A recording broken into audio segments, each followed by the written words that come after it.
ప్రస్తుత ఆర్థిక సంవత్సరంలో నిర్ణయించిన ఉత్పత్తి లక్ష్యం కంటే సింగరేణి రామగుండం రీజియన్ 1 అదనంగా బొగ్గు ఉత్పత్తి సాధించి గతంలో ఎన్నడూ లేని విధంగా రికార్డును సృష్టించిందని RG1 general manager D. Lalit Kumar GM కార్యాలయంలో జరిగిన విలేకరుల సమావేశంలో వెల్లడించారు. 2024-25 సంవత్సరానికి గాను 44,95,000 టన్నుల బొగ్గును ఉత్పత్తి చేయాల్సి ఉండగా మార్చి 31 నాటికి 49,40,000 టన్నుల బొగ్గును ఉత్పత్తి చేసి రికార్డు సృష్టించామని తెలిపారు. సింగరేణి వ్యాప్తంగా విస్తరించి ఉన్న 11 డివిజన్లలో RG1 డివిజన్ బొగ్గు ఉత్పత్తిలో లక్ష్యాన్ని అధిగమించి రికార్డు స్థాయిలో బొగ్గు ఉత్పత్తికి కారకులైన సింగరేణి RG1 అధికారులకు, ఉద్యోగులకు, కాంట్రాక్ట్ కార్మికులకు, ఇందుకు సహకరించిన కార్మిక సంఘాల నాయకులకు అందరికీ ఆయన కృతజ్ఞతలు తెలిపారు. RG1 పరిధిలోని 5వ ఓపెన్ కాస్ట్ గని నెల రోజుల ముందే టార్గెట్ సాధించి రికార్డు బ్రేక్ చేసి సింగరేణి సంస్థలోనే అగ్రగామిగా నిలిచిందని ఆయన కొనియాడారు. కీలకమైనటువంటి ఏరియా ఎందుకంటే ఇంత పెద్ద కార్పొరేషన్లో మనం ఉన్నాం ఇక్కడ రామగుండం కార్పొరేషన్లో. సో మన జిఎం గారు శ్రీ లలిత్ కుమార్ గారు ఛార్జ్ తీసుకున్న కాడి నుంచి మంచి సంబంధాలు మెయింటైన్ చేస్తూ ఏరియాలో మీ అందరి సమక్షంలో RG1 ఏరియా 100% ఉత్పత్తి రీచ్ అయిందని తెలియజేయడానికి సంతోషిస్తున్నాను. గత సంవత్సరంతో పోలిస్తే ఇది సుమారు 4.5 లక్షలు ఎక్కువ, 4.5 లక్షల టన్నులు ఎక్కువ. గత సంవత్సరం సుమారు 45 లక్షలు మాత్రం అయింది. గత సంవత్సరంతో పోతే 4 లక్షలు, అది 10% రేటు ఉత్పత్తి ఎక్కువైంది. ఇంకా డిస్పాచ్ పరంగా చూస్తే ఈ సంవత్సరం 10,197 రేకులు పోయినాయి. ఈ సంవత్సరం మొత్తం ఏప్రిల్ 1 నుంచి 35 దాకా.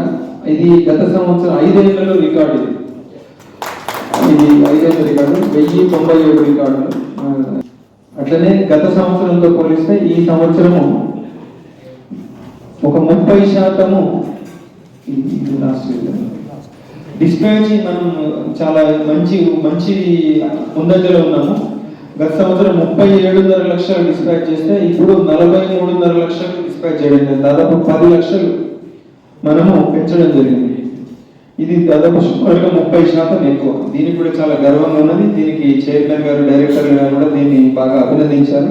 అంటే ఒకప్పుడు 3 రేకులు చేయడం అనేది దాదాపు సహజంగా ఉండేది, అట్లాంటిది 5 రేకులు చేయడం అనేది చేస్తున్నాను. ఇది మన CHPలో పనిచేసే ఉద్యోగులు, అధికారులు, కార్మికులు అందరూ కలిసి సమిష్టి కృషితో సాధించడం జరిగింది. ఇక OC5 విషయానికి వస్తే 39.9 అంటే సుమారు 40 లక్షల దగ్గరలో వచ్చాం. యాన్యువల్ టార్గెట్ 36 లక్షలు అయితే మనం 40 లక్షల దాకా వచ్చాం. 111%తో OC5 ముందంజలో ఉన్నది. OC5 ఉద్యోగులు, అధికారులు, సూపర్వైజర్లు, టెక్నీషియన్లు అందరినీ మనస్ఫూర్తిగా అభినందిస్తున్నాం. GDK లెర్నింగ్ ప్లాన్ కొన్ని ప్రత్యేకతలు ఉన్నాయి. కాబట్టి 3 కంటిన్యూస్ మైనర్లు ఉన్న మైన్గా ఏకైక మైన్గా GDK 11 ఉంటుంది.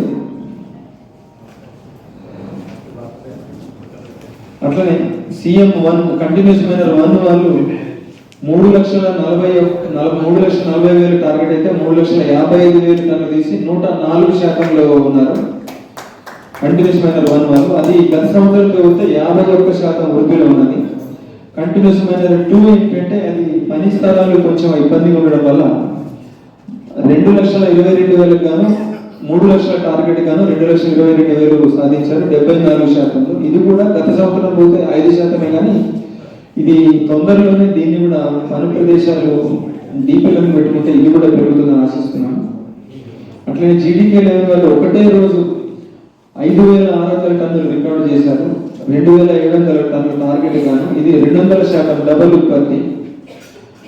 అట్లనే 3 కొత్త LHDs ఈ సంవత్సరం GDK 11లో చేయడం జరిగింది.